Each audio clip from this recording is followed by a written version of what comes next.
जागरणों में जागरण वाले लंगड़ा दिखाते हैं, सुदामा जी लंगड़े नहीं। सुदामा जी के सारे अंग स्वस्थ हैं। दूसरी बात जो दिखाते हैं लीलाओं में कि उनको द्वारपाल धक्के मार रहे हैं, ये भी सत्य नहीं है।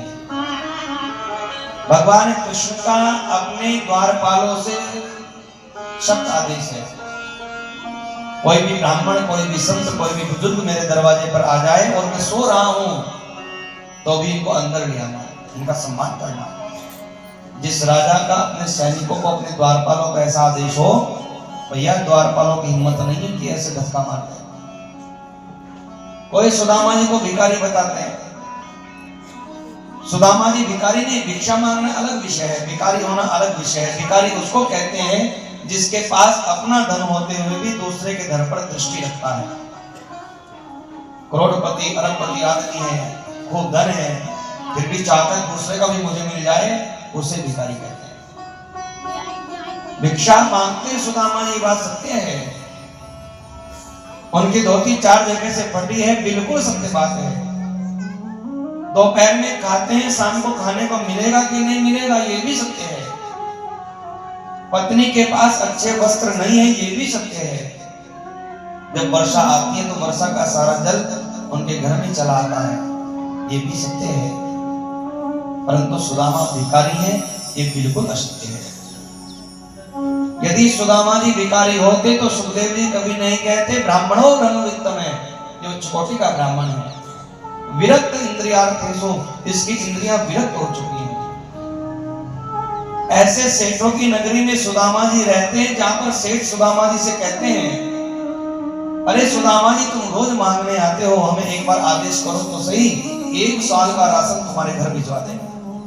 ऐसे ऐसे सेठ उनकी नगरी में रहते हैं और सुदामा जी कहते हैं नहीं भैया, इस शरीर का तो संध्या तक पता नहीं बचेगा कि नहीं बचेगा, 1 साल का राशन क्यों इकट्ठा करो, जितना मेरे पेट में आएगा मैं उतना ही मांगूंगा, इससे ज्यादा मुझे मांगना नहीं। विरक्त हैं, विरक्त इंद्रियार्थेषु, प्रसन्न रहते हैं। तो सुदामा जी कोई भिखारी नहीं है। सुदामा जी का जो अपमान चल रहा है जागरणों में, पता नहीं कैसे कैसे ध्यान में निकाल करके दिखाते हैं, पाप कर रहे हैं लोग।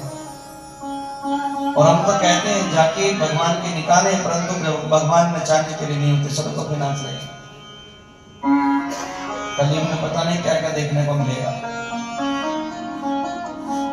आज अगर भगवान कृष्ण सोने की द्वारिका में रह रहे हैं, उसके पीछे बहुत बड़ा कारण सुदामा है। भगवान ऐश्वर्य भोग रहे हैं, उसका कारण सुदामा है। क्योंकि एक बार हुआ क्या, गुरुदेव की कुटिया में, शांतिपनी मुनि की कुटिया में एक बार प्रभु जी महाराज आए और प्रभु जी महाराज ने गुरु माता से आकर के कहा, गुरु माता भूख लग रही है, भोजन चाहिए। गुरु माता ने कहा घर में कुछ भी नहीं है, दोपहर में भोजन बनेगा तब महाराज जी आपको खिलाएंगे।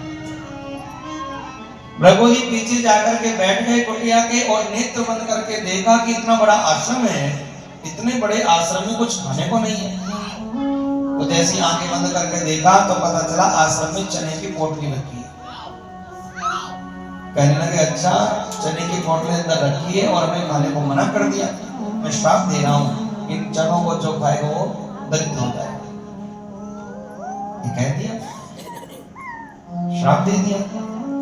पीछे खड़े थे सुदामा जी ने श्राप सुन दिया। सुदामा जी दौड़ करके कुटिया के अंदर गए, चने की पोटली को उठाया, कृष्ण से कहने लगे चलो चलते हैं, लकड़ी लेकर के आएंगे, जंगल में चलते हैं। तो भगवान को जंगल में लेकर के संग जा रहे सुदामा जी और मन में सोचते जा रहे हैं चनों को करना क्या है। यदि कृष्ण को खिलाए तो कृष्ण दरिद्र बनेगा और मैंने खा ली तो मैं बन जाऊंगा।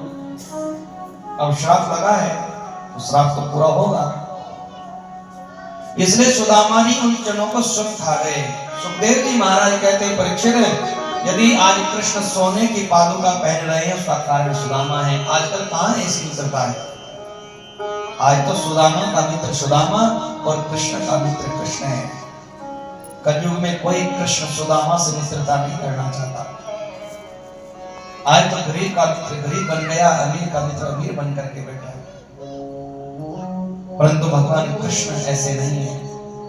मन में विचार किया, सुदामा से मिले बड़ा समय हो गया, द्वारिका में बैठे सुदामा की चिंता कर रहे हैं कृष्ण। और फिर एक दंडी स्वामी का वेश धारण किया, सुदामा जी के यहाँ पर पहुंचे। सुदामा जी घर पर नहीं है, उनकी पत्नी सुलक्षणा से मिलना हुआ।